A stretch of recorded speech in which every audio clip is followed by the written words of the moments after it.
Hey everyone, how you doing? It's Liam from Push Square, and to celebrate the end of the PlayStation 4's life cycle, we recently asked our community what their favourite first-party PlayStation 4 exclusive game was. Thousands of people voted via a poll on our website, and it gave us a really clear picture as to what you consider to be the best games on the PlayStation 4. Now before we get started, we have some very small caveats. We used Sony's own list of what they consider to be PlayStation 4 exclusives. This means that games that have received PC ports, such as Death Stranding and Horizon Zero Dawn, and third-party games such as Persona 5 and Final Fantasy VII Remake, don't count.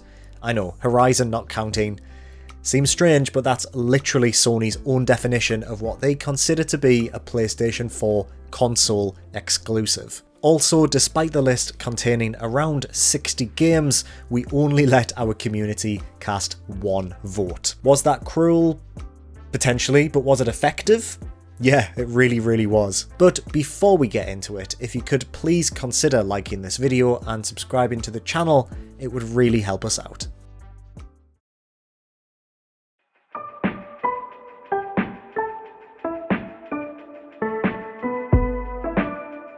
Okay, so coming in at 10th place, we have The Last Guardian. Like I said, we only let people vote for one game, so a few items on the end of this list didn't receive many votes. This game received 1% of total votes, with just 33 people voting for the game. But I think it really speaks to how affecting Team Ico's long-awaited PlayStation 4 release truly was. Yes, it's a bit janky, and trying to control Trico is really difficult, but this game is beloved for a reason. People absolutely adore this adventure, and the fact that it's at number 10, I think, is really nice. This is a game that should be celebrated, and I personally can't wait to see what Team Ico are working on next. It might not be a PlayStation exclusive, but I'm sure it'll be something very interesting indeed.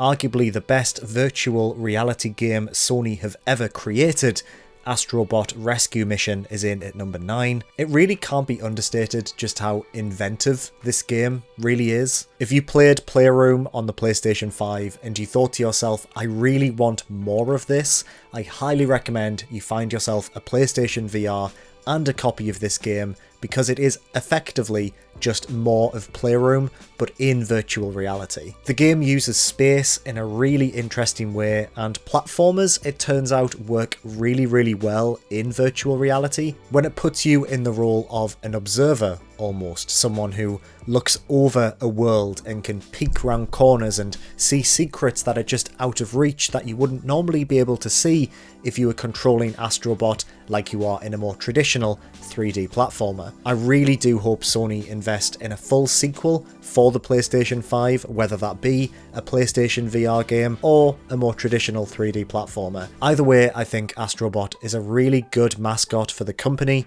and I just want to play more games where they're the main character. In at number 8, we have Days Gone. Days Gone has really found an audience for itself following its troubled launch in 2019, thanks to a few post-launch updates and a wonderful PlayStation 5 patch that allowed the game to run in native 4K at 60 frames per second on Sony's new console. Many have found a lot of fun to be had in Deacon St. John's open world post-apocalyptic adventure. Yes, it may be a little bit derivative. I mean, it's an open world game where zombies are the enemies. That's hardly an original idea, let's be fair, but there's a lot to like about this game.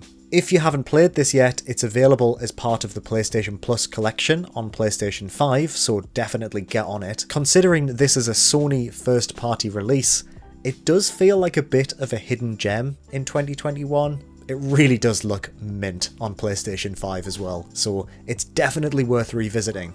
In at number 7 we have The Last of Us Remastered with 5% of the total vote. One of the best games on the PlayStation 3 is also one of the best on the PlayStation 4. I do think a lot of people only discovered the original The Last of Us on PlayStation 4 because they didn't own a PlayStation 3. I know a lot of people who owned 360s decided they didn't like the look of the Xbox One, so they jumped ship to the PlayStation 4, and when they did jump ship, they wanted to play these big blockbusters they didn't have on the Xbox, so they bought things like Uncharted, the Nathan Drake Collection, and, of course, the big hitter, The Last of Us Remastered. I think it was also given away as part of PlayStation Plus and via PlayStation Now, although I might be wrong about that. I think we can all agree that the original The Last of Us felt like a milestone moment in gaming, never mind just for PlayStation. This remastered version is really good, it looks really good, it runs a bit better than it did on the PlayStation 3.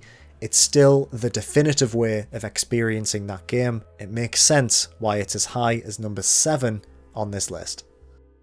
At number 6 we have Marvel's Spider-Man, pipping The Last of Us Remastered by just 3 votes. Insomniac's take on the infamous web swinner is super good. No pun intended there. Incredible web swinning and a surprisingly heartfelt narrative makes for one of the best superhero games ever created. Miles Morales is a very fun spin-off, but personally I can't wait to see what Insomniac have in store when they create a full-blown PlayStation 5 sequel.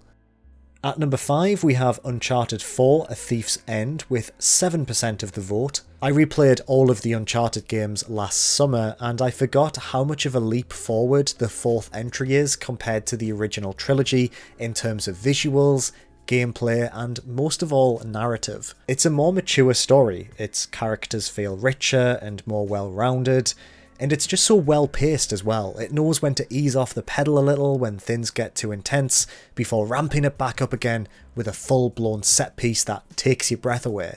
This is still one of the best action adventures on the platform. It's a brilliant game and a perfect send-off for Nathan Drake. Maybe we might see a new game with Nathan Drake as the protagonist this year. Who knows? At number 4 we have 2020's Ghost of Tsushima. Considering this came out so late in the generation, it's amazing how many people love it.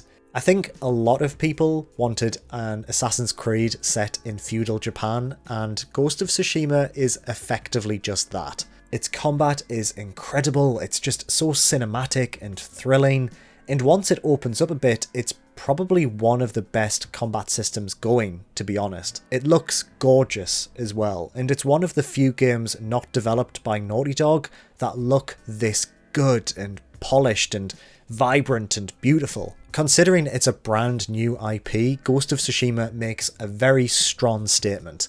I really hope Sucker Punch are working on a full-blown PlayStation 5 sequel, because I reckon they can do something really exciting.